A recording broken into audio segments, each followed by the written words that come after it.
I wish those cameras would show the crowd. They don't do that. You know, we had people standing. It is seriously cold outside. Do we agree? Seriously. And they were standing outside for hours. You're tough up here. You're tough up here. Not a lot of people could do that. And we waited like a little while. We had to get everybody, and it's packed. This is a record crowd, and it's just packed. But we had to get them in. We had to get them in.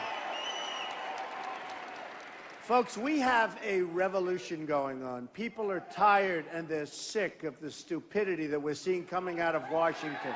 They're sick and tired of it. Sick and disgusted. And I'm disgusted. I've never seen anything like it in my life. And by the way, be careful, because we made Iran a real power. We gave them $150 billion. Now, think of it. Think of it. And now they want more. So we gave them, think of this, if you really look at it, what they've done. We gave them...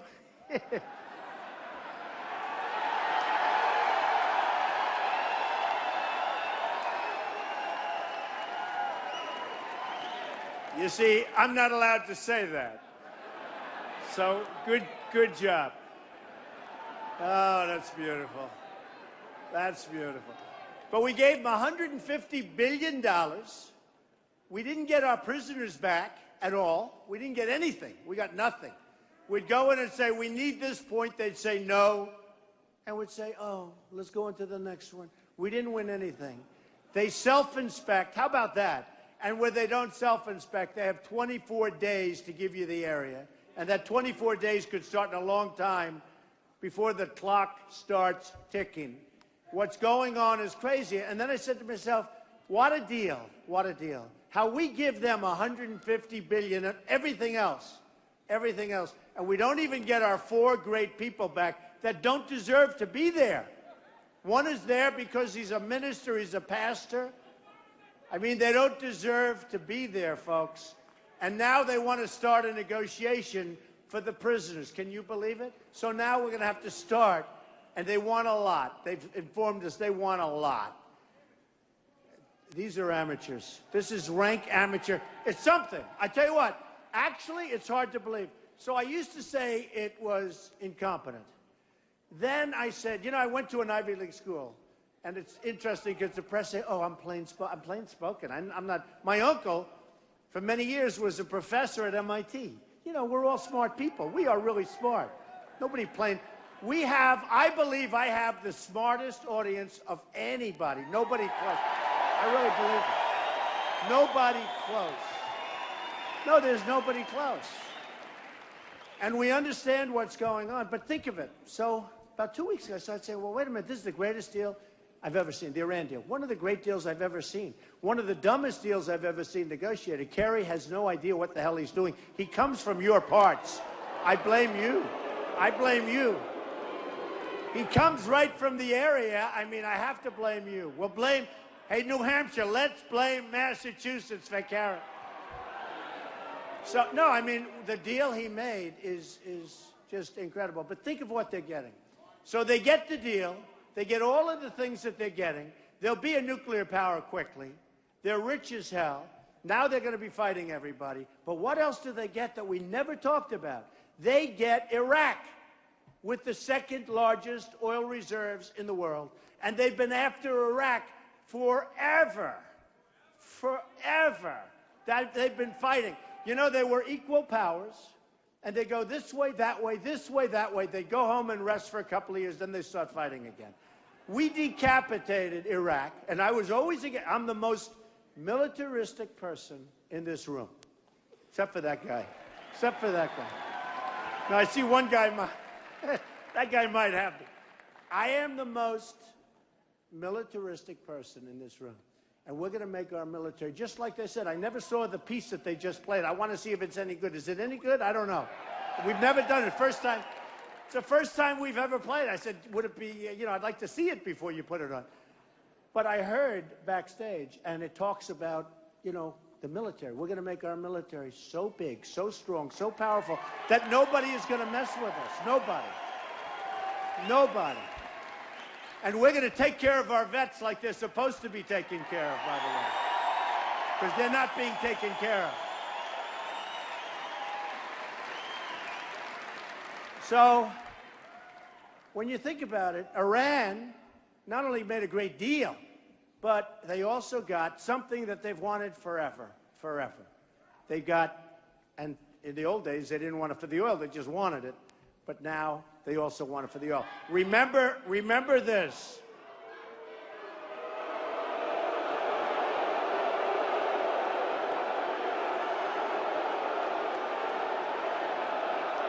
Bye-bye. Bye-bye.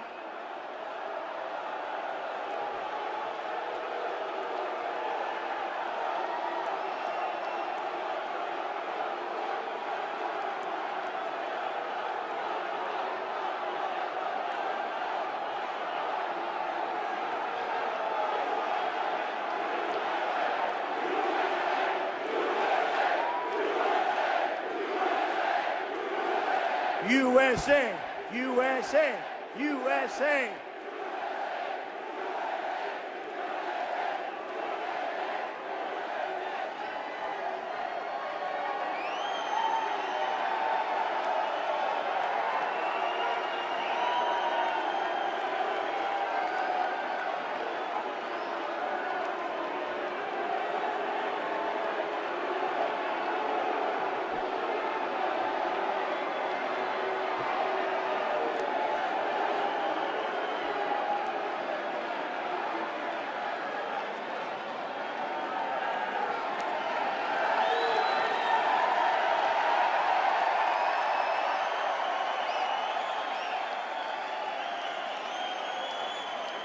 You know, it really is amazing.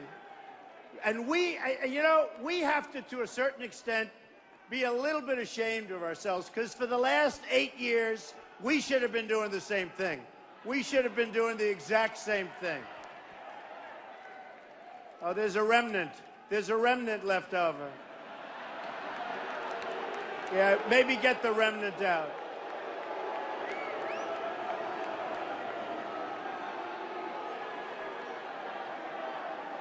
Yeah, get the remnant out. Thank you.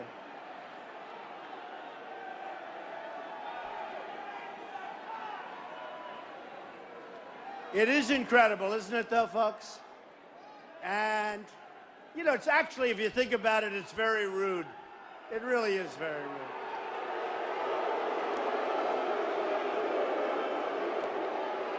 But I remember when Bernie Sanders, when they took over his microphone, that's not happening with Trump, folks. That's not happening with Trump.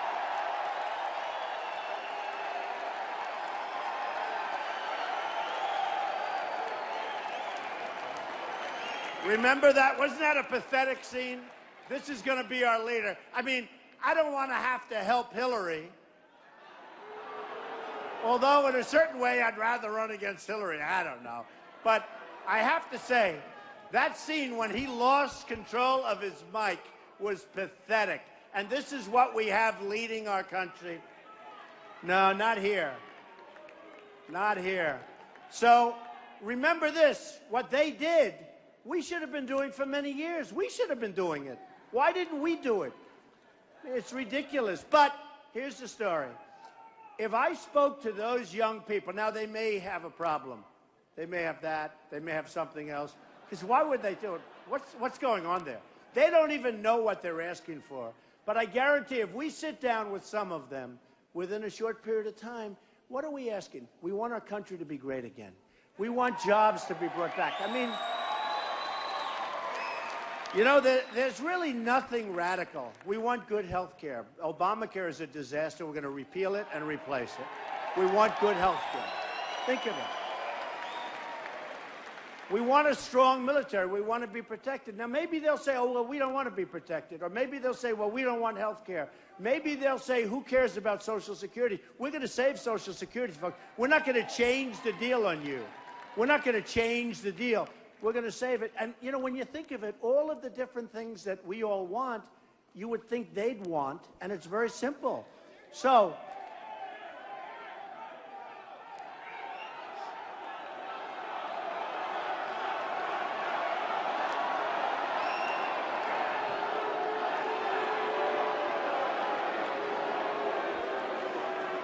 Is that a friend or a foe? I didn't know. I don't know. It doesn't matter. They're all friends. We're all friends. You know, I tell people, sometimes I'll be rough. I'll say, get him out of here. It's true. And the press will go, he was so mean. And then one time, 2 weeks later, I said, it was a rough person. I said, you know what? It doesn't matter. Treat him really, really nicely. And I got criticized for being too nice. What's going on back there?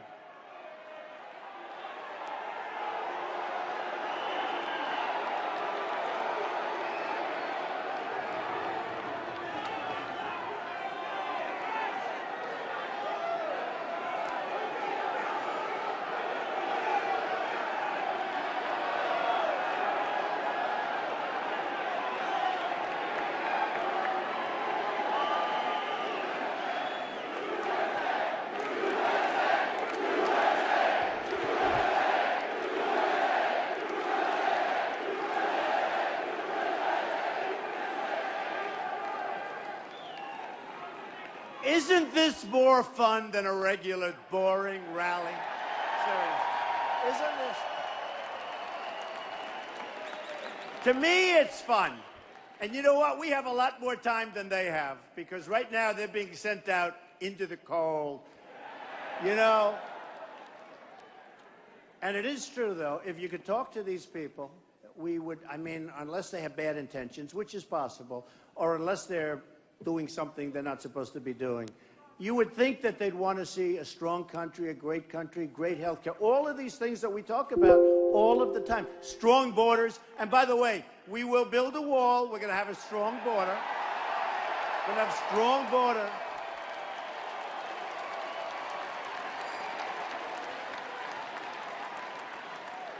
And up in New Hampshire and Massachusetts, you have a tremendous problem with drugs. You know where much of that's coming from. We're going to stop it, and we're going to work with the people that really have had the problem, and we're going to try like hell to get them better, because they have to get better.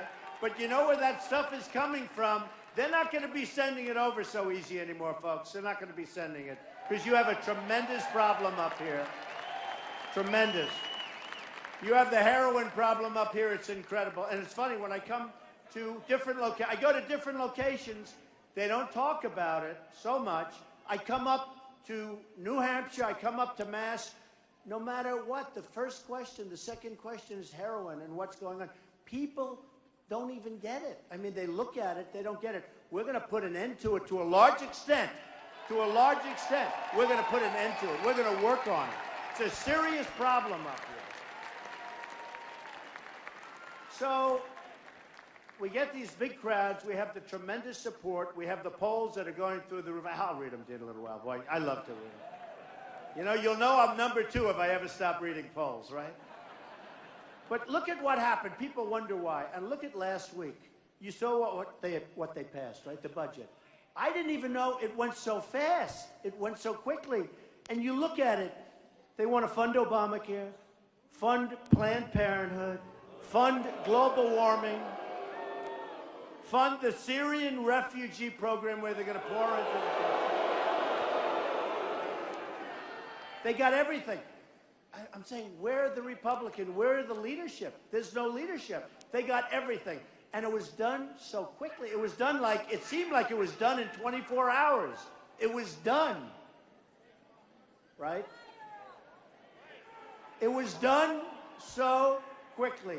Those days are over. We're going to do something in Washington that maybe has never been done before. You know, they're saying what's happened with us, and it's not me. I'm a messenger in a sense. It's all of us. It's a movement. I'm telling you, it's a movement. It's a movement. People used to call it the silent majority. We're not silent anymore, folks. We can't be silent anymore. We're the noisy majority. We're not silent anymore. We're not going to take it anymore. We're not taking it.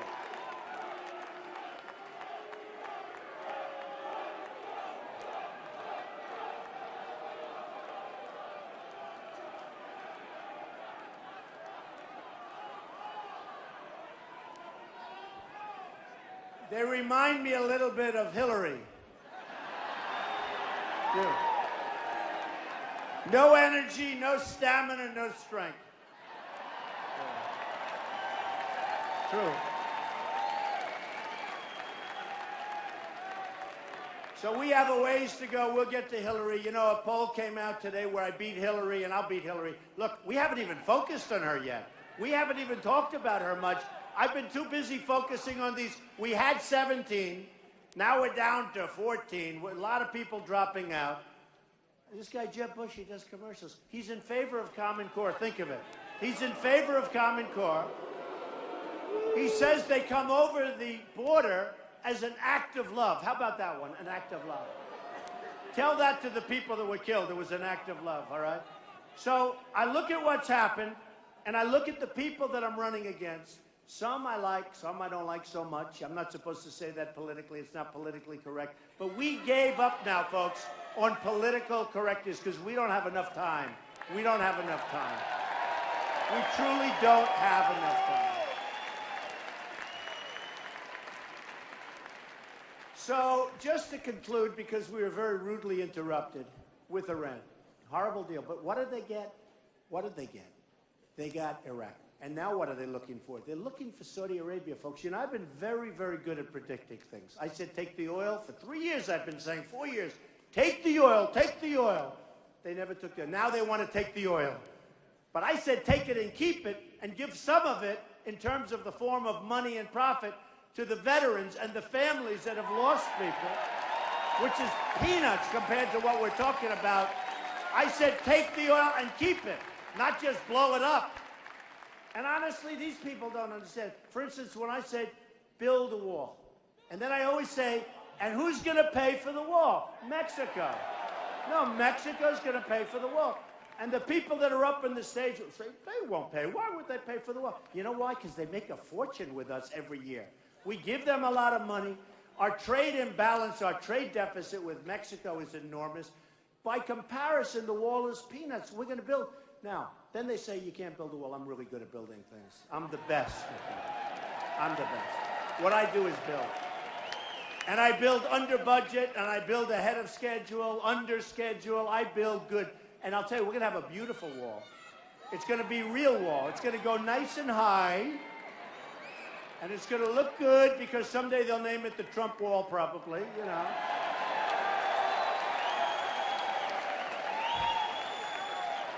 But when I say to the politicians that Mexico's going to pay, and they even come back and see me, and you know, they're friendly. They say, Don, you're not going to be able to get them to pay. I say, so easy. It's so easy. It's like I tell the story about Ford, right? Ford's building a $2.5 billion plant in Mexico. What do we get out of it? We get nothing. They close up factories in Michigan and other places. We get nothing out of it. They're building it, and I would tell them, folks, you're going to sell cars to us. You just let all those jobs go.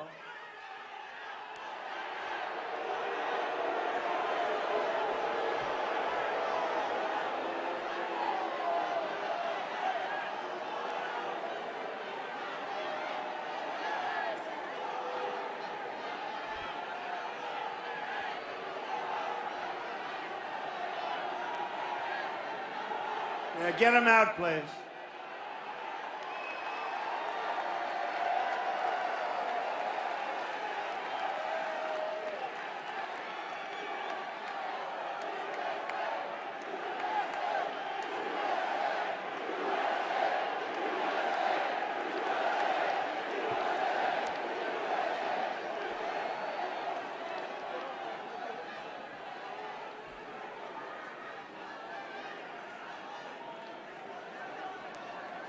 You know the sad part, it's such a small group of people.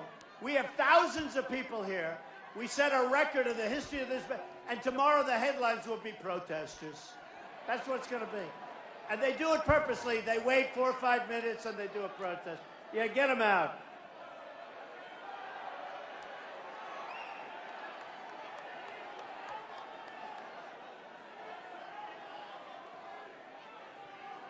See, in the old days, you wouldn't have that because it would be pretty rough when they take them out. Nowadays, we have to be politically correct and take them nice and easy. Sir, would you please come with us?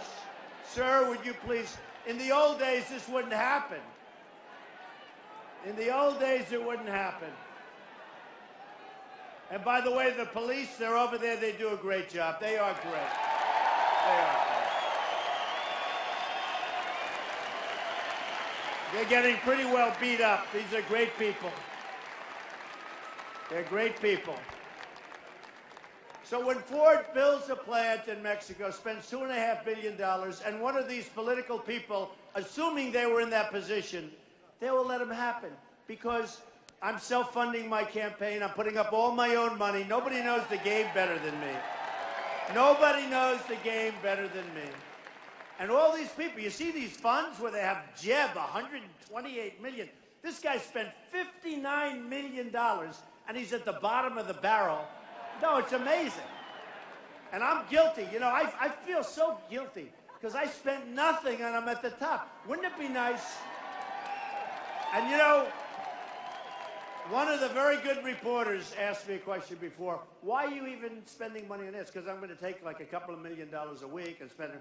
I said, honestly, I feel guilty. I feel guilty. All these people are spending all this money. I feel a little guilty. I used to tell people, I spent nothing. Jeb spent $59 million.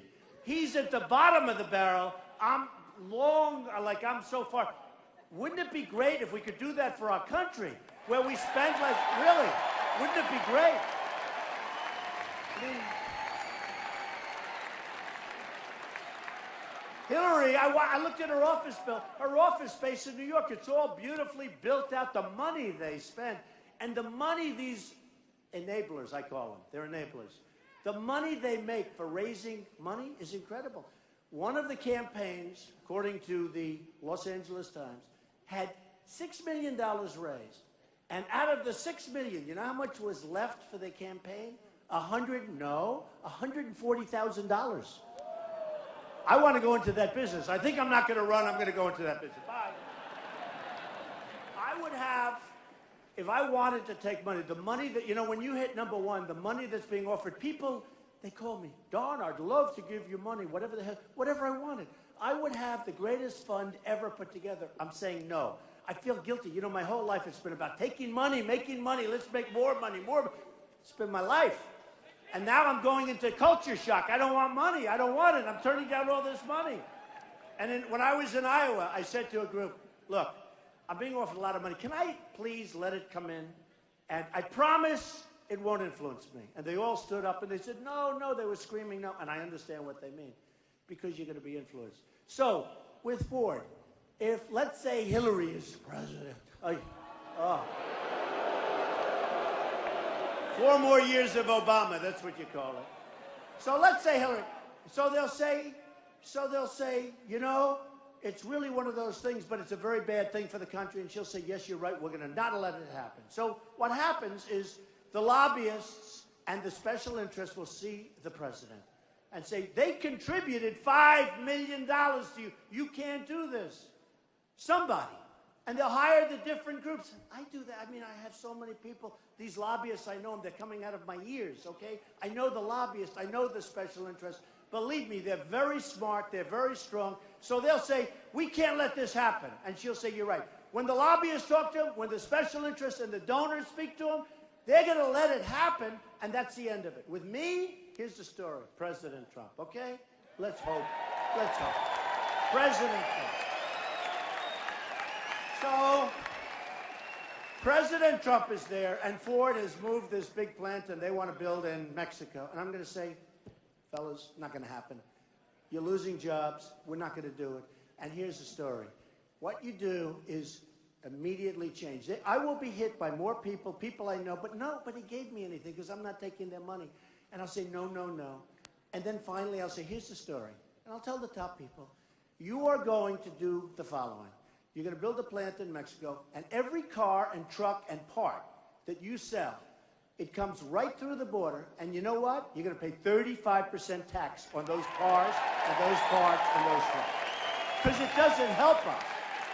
It doesn't help us. And I'll tell you what's going to happen. I guarantee this. This is too easy. I have the greatest businessmen in the world. Carl Icahn just endorsed me. All of the businessmen. They all love Trump. I'm going to use these brilliant guys. I don't want to pay them anything. I'm going to say I'm not going to pay. They'll do it. But here's what's going to happen. Within 24 hours to maybe, if they want to play hardball, 48 hours, okay? They're going to say, no, we're not going to do it. That's all right. Don't worry about it. That's, enjoy your plant in Mexico. Have a good time. They will call up and say, Mr. President, please, it's not right. I say, no, we want you to build in the United States. They will call back and they will say, Mr. President, we've decided to build in the United States. That's what's going to happen. That's what's going to happen. That is what is going to happen.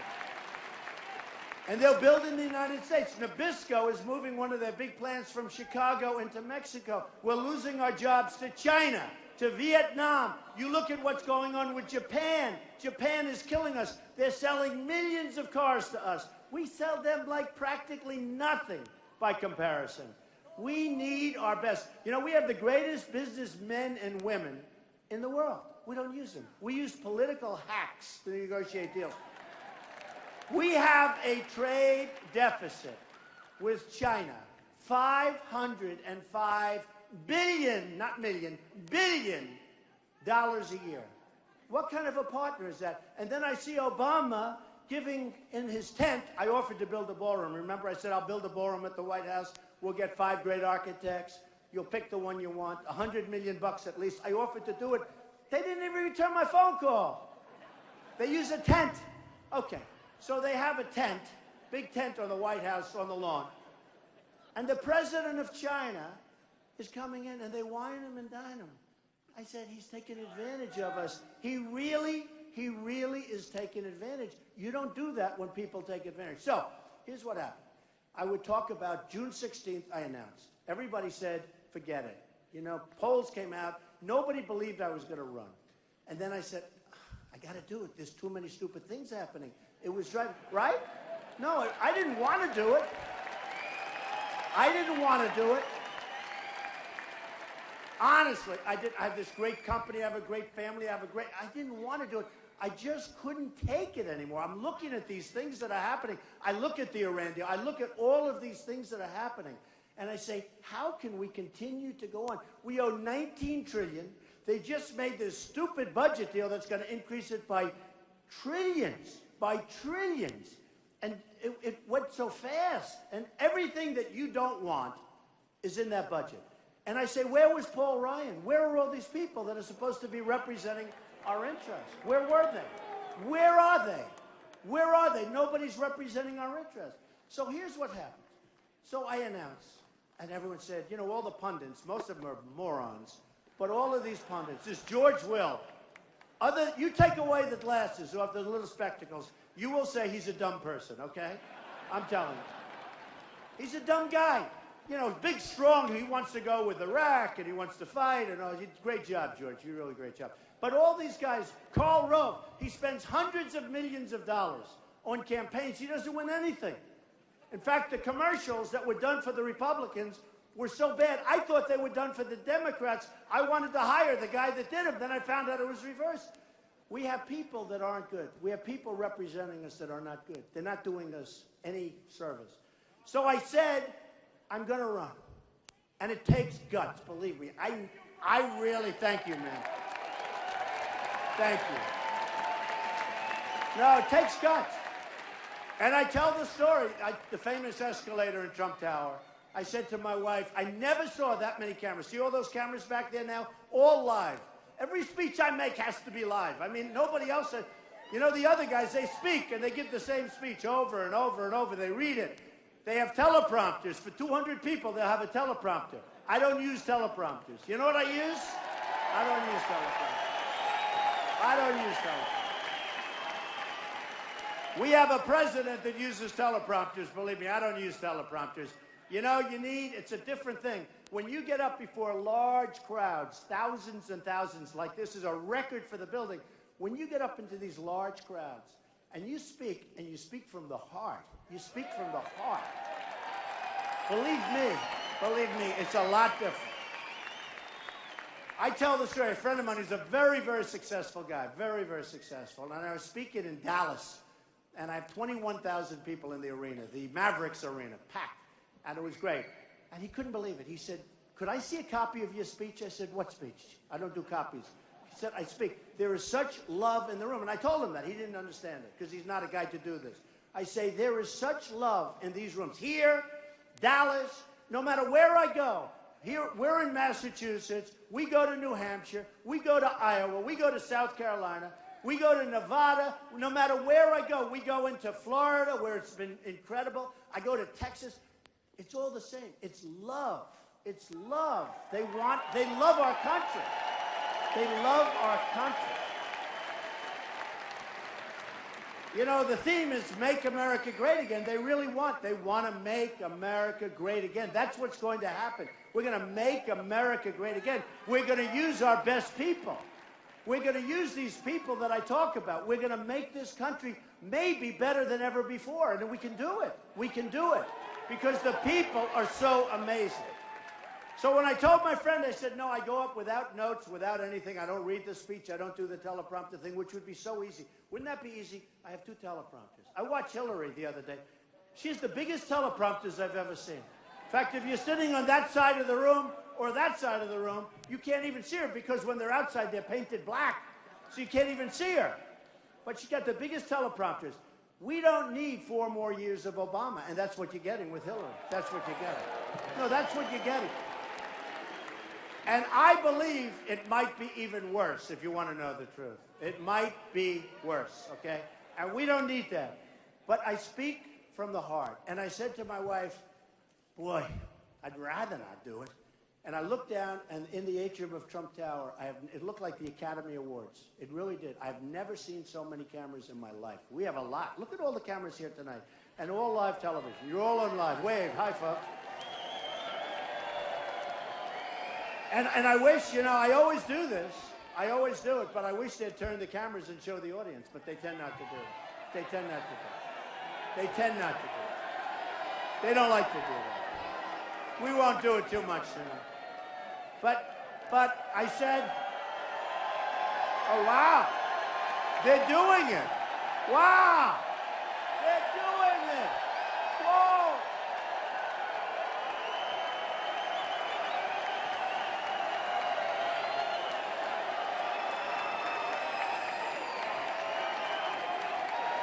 That is so amazing. They did it. They turned the cameras.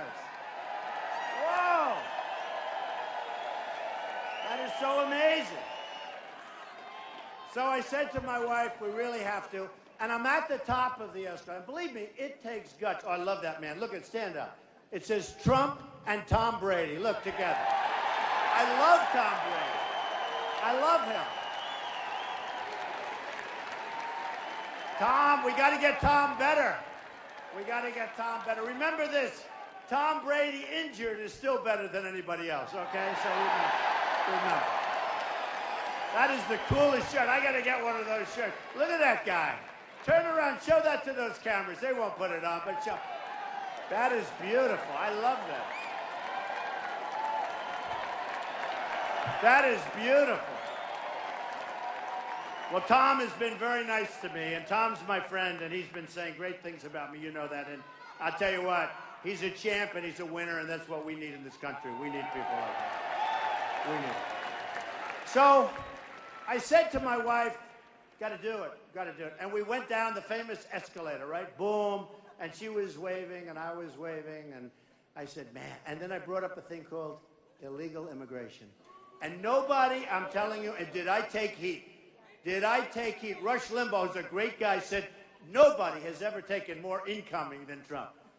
And I stuck with it. And I believe, and then you had the problem, I mean, so many problems. But you had Kate, beautiful Kate in San Francisco, killed by an illegal immigrant. And you had so many others. You had so many others. And then they started seeing the crimes. Jamil in Los Angeles, young guy, shot in the face for no reason whatsoever, was going to go to one of the great colleges on a scholarship, and horrible. You had the woman, veteran, wonderful woman, 66-year-old veteran, and retired, proud, raped, sodomized, and killed in Los Angeles, in California, and so many others. And people start saying, well, Trump is right. And I'm not even talking about the economic impact and the other impact. And I want people coming into our country, but they have to come in legally. They have to come in legally. We can't have this.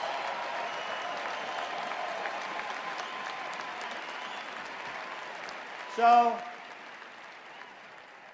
I said to my wife, I took a deep breath. That's what it is, because it takes guts. I took a deep breath. I said, let's go. Come on. And we went down into that area with the cameras, and I spoke again from the heart, and it was an amazing day, and what's happened since then has been incredible. People have said there's never been anything like it, and it is a movement. The reason this arena has never been used because nobody could fill it up, nobody could even, I mean, these other candidates that come, if they have 59 people, it's true. We get 10,000 people. If they have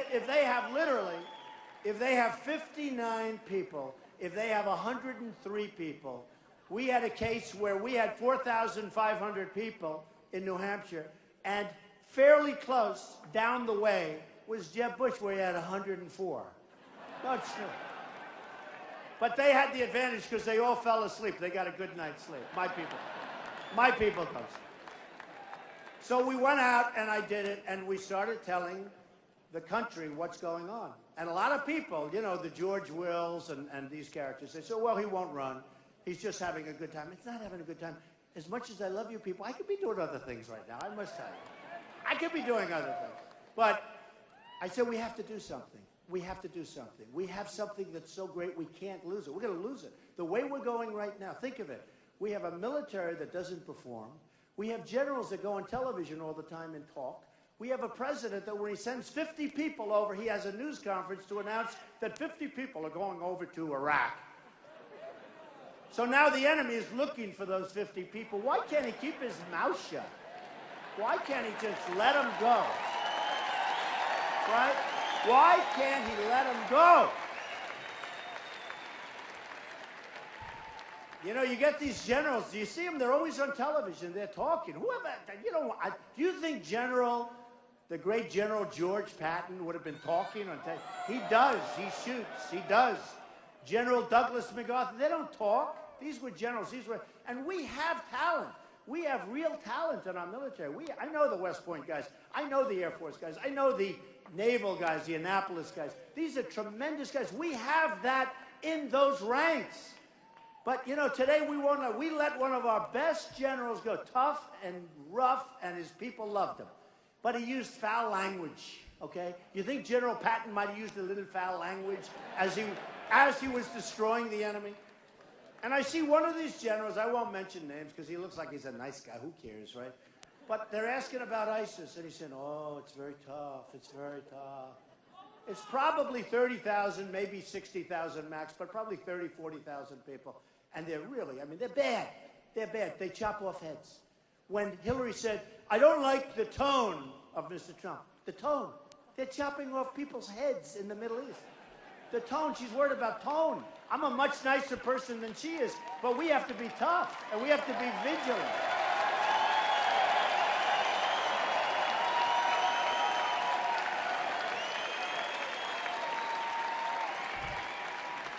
So I said to my wife, look, let's do it. We go down. We did a great thing. And that's when the whole thing with illegal immigration came up. And it was, you know, originally everybody was going crazy. And then now they can't, I mean, now they're trying to. I heard one of the candidates, and I won't say who because he happens to be a very nice guy, but he was being interviewed this week. First time I heard him. And he was talking, and they're talking about, and those people over there are nodding. They know exactly what I'm going to say. He was talking about what we're going to do. We're going to build a wall. He says, we're going to build a wall. Now, here's the good thing. He's a politician, so he wouldn't know where to start. You know, I know how to build a wall. Okay? I know exactly how to build a wall. I know the footings. I know how deep they have to go. I know how high we can go with the precast. I know everything. They don't know. They don't know. And they won't know how to ask for the money back either. They won't know about that. But my wife's sitting there. She said, darling, that's the first time I've heard it. He just said, we're going to build a wall. It's the first time. Nobody's going to beat us on this issue. And it's not a question of being beat. It's got to be done right. It's got to be done right. We either have a country or we don't. We either have a border or we don't. It's got to be done right, folks. It's got to be done right. So I made the announcement, and a few people, including my wife, she said, you know if you run, you're going to win. I said, I don't know. I don't want to be embarrassed. She said, but if you don't run, if you just say you're going to run, you're never going to see anything in the polls, and you're going to be. I said, well, I don't know, because before I announced, nobody thought they were going. If Trump runs, we promise Trump is going to run. I was getting these lousy because nobody believed it. She said, you're going to actually have to go out, and actually you're going to have to announce, and you're going to have to run. Now, if you run, you're going to win. So I said, well, I just want to make it special. Make it special again. And I said, all right, look. So we did it, and I announced. And, you know, bing, bing, bing, all of a sudden. And then they said, well, he won't fire, you know, Form A, which is basically you have to then. So I announced, and the pundit said, oh, he announced. Wow, that's surprising. Then they said, well, he'll never file Form A. Form A basically is a one-page, you sign your life away, right? I signed that. They said, whoa, he signed it. Then they said, well, he'll never file his financials because maybe he's not as rich as everybody thinks. So we have a long time to file the financials, and we have lots of 45-day extensions. And I filed it ahead, almost 100 pages, the longest financials. Oh, not another one of these characters. I'm in the midst of my best story. I think they're on our side, right? Are they on our side or not? Yes, I think so. That's all right. Let them shout a little bit. Just, you know, take them out. So I file the financials. The press goes down. They're dying to see what is it, because, you know, I'm a private company. So it turns out much bigger, much stronger, very little debt, tremendous income, the whole thing.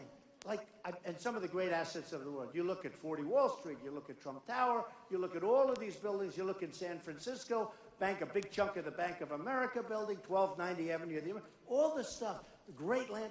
And they're saying, wow, unbelievable. You haven't heard too much about it, right? They were going to go after me. You wouldn't believe it. In fact, the people said they'd never seen a crowd of reporters down there wanting to look at a form. So they looked, and they saw, and it was great. The reason I mention that is not braggadocious. It's the kind of thinking mentally that we need running the country. That's the kind of thinking we need.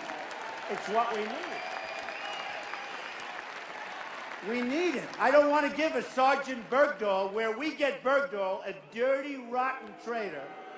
No, think of it. And they get 5 killers that are right now back on the battlefield wanting to kill everybody in front of them, including us, okay?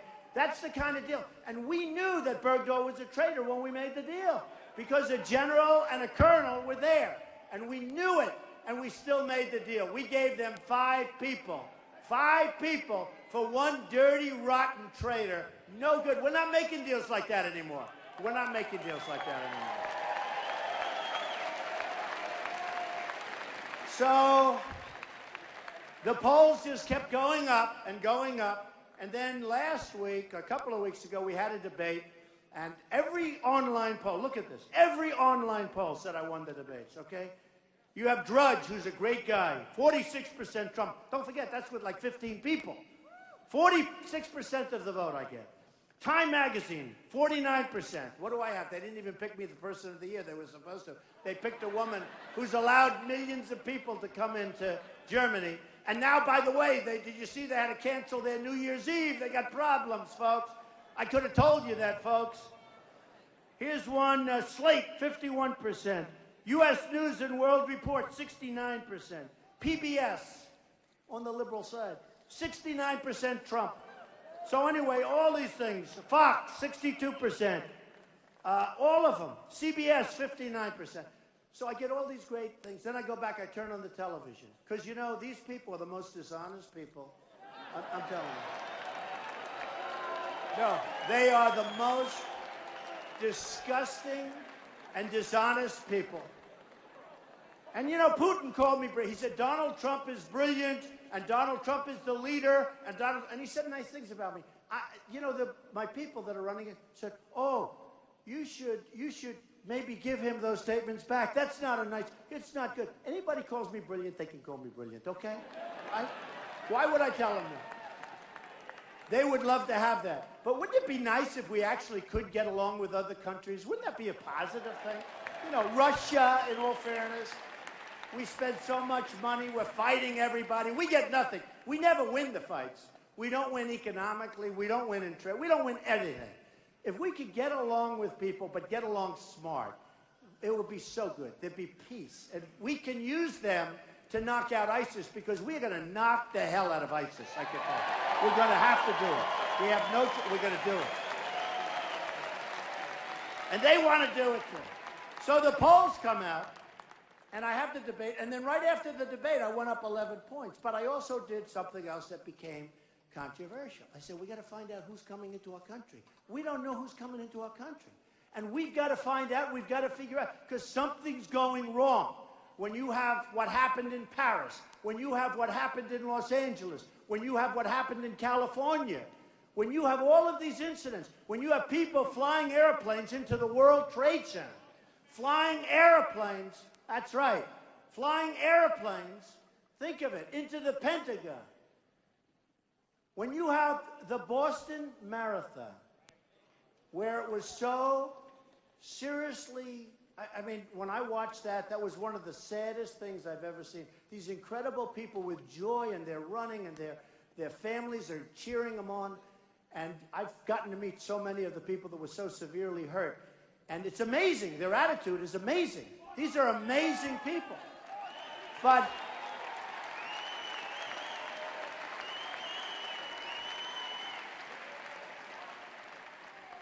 there's something going on, folks, and we got to get to the bottom of it because we can't allow it to keep going. We can't let it. So we got to get to the bottom of it.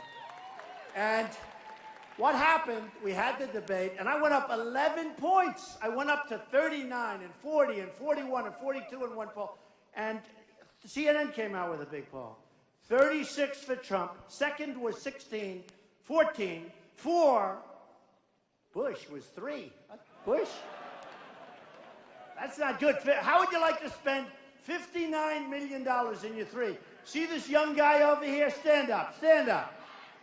If I spent $59 million on him, he'd be at least 5, okay? Really.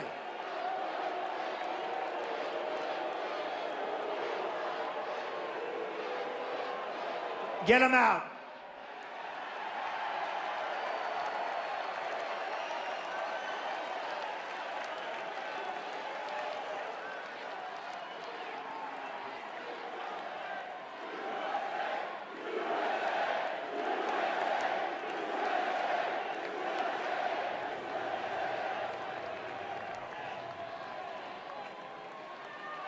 What's the purpose? What do they do? I feel bad. I feel sorry for them, actually. What do they get out of it? Who's getting them to do that? Bye, sweetheart. Thank you, darling. So one of the things that came out in the CNN poll, on the economy, 55%. On the budget, 51%. But what happened is after really France, after Paris, it took a big turn. And people all of a sudden, they want me to handle trade, and they know I'll do that. I'll put Carl Icahn, I'll put other guys. Believe me, we will do beautifully on trade. We're not going to be losing $505 billion. Believe me. We'll take it back. We'll take back our jobs. We're going to take back our base. We're going to take back that manufacturing. All right. But it changed. And all of a sudden, people wanted safety and security.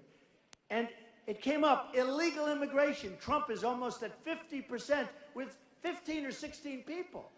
And then ISIS. Who can handle ISIS best? Trump is almost at 50% with all of these people running.